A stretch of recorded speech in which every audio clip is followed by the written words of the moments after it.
When Babygirl opens, our protagonist Romy seems to have the perfect successful life. A doting husband, 2 kids, and a stellar career as CEO of a big robotics company. Then, one morning, as she's walking to her office, a feral black dog lunges at her. Its teeth are snapping at her silk skirt, there's no escape, when a young man walks by, calls out to the dog, and tames it immediately. Turns out, the young man is her new intern, Samuel. In their first meeting, Romy tries to shut down their obvious sexual tension by leaving the room early. But as she's reaching for the door to leave, he tells her, wait, and slowly, as though hypnotized, she turns around and leans in to kiss him. As I watched Romy's life unravel, I couldn't help thinking about all the other married women who I'd seen start affairs in classic literature. Anna Karenina, locking eyes with Vronsky at the train station. Edna from The Awakening, lying in a hammock with Robert. Fermina, opening Florentino's love letters right after her husband's death. These women aren't reckless. They're responsible, loving, and intelligent wives who married good men. By all accounts, they would have lived very respectable lives, except for the younger guy, who comes along and awakens some dormant life force within them. When Vronsky sees Anna Karenina for the first time, he's immediately struck by how she's, quote, brimming over with some innate energy that can't be contained within her elegant deportment. And soon, Vronsky brings that energy to the surface.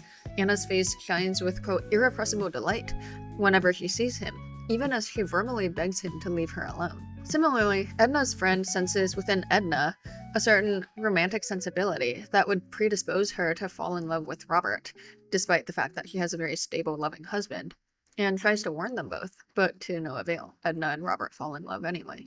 Tolstoy and other classic novelists depict this sort of sexual awakening as a fatalistic, uncontrollable force, one that a lively, sensitive woman married to a stable, responsible husband is simply doomed to succumb to. And at first, Babygirl seems to follow that same path. As Romy's desire and guilt grow, she lashes out at Samuel, her young lover, refusing to admit that she's become emotionally invested in him. When Samuel starts dating Romy's secretary, who's much younger and also single, Romy is overcome with jealousy and abuses her power as CEO to try to sabotage their relationship. Now, Romy's career, reputation, and marriage all teeter dangerously. If either Samuel or her secretary says anything to HR, her life will be ruined.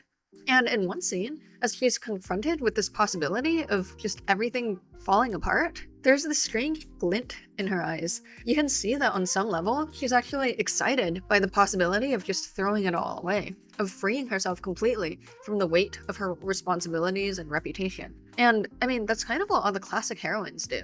As Anna Karenina's affair with Vronsky grows more intense and more public, Anna's emotional state deteriorates. She gives up her husband, her son, her social standing, and her finances, and becomes completely dependent on Vronsky.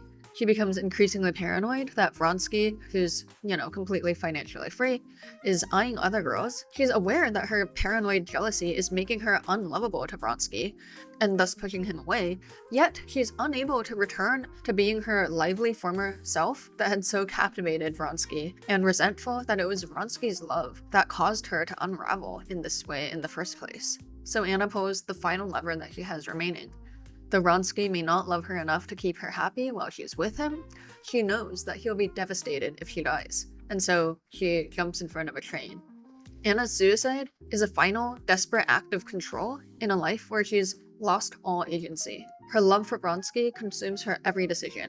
Other classic female heroines make the same choice to surrender to their love. Edna walks into the ocean upon realizing that her love for Robert has grown to untenable heights. Fermina abandons her family and responsibilities to go on an endless river voyage with Florentino. But Romy, on the other hand, regains control.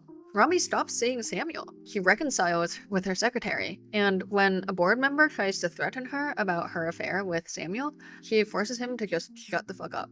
She repairs her relationship with her husband and family instead of leaving them, and the ending scene of Babygirl even shows Romy and her husband revitalizing their sex life based on what she's learned from Samuel about her preferences.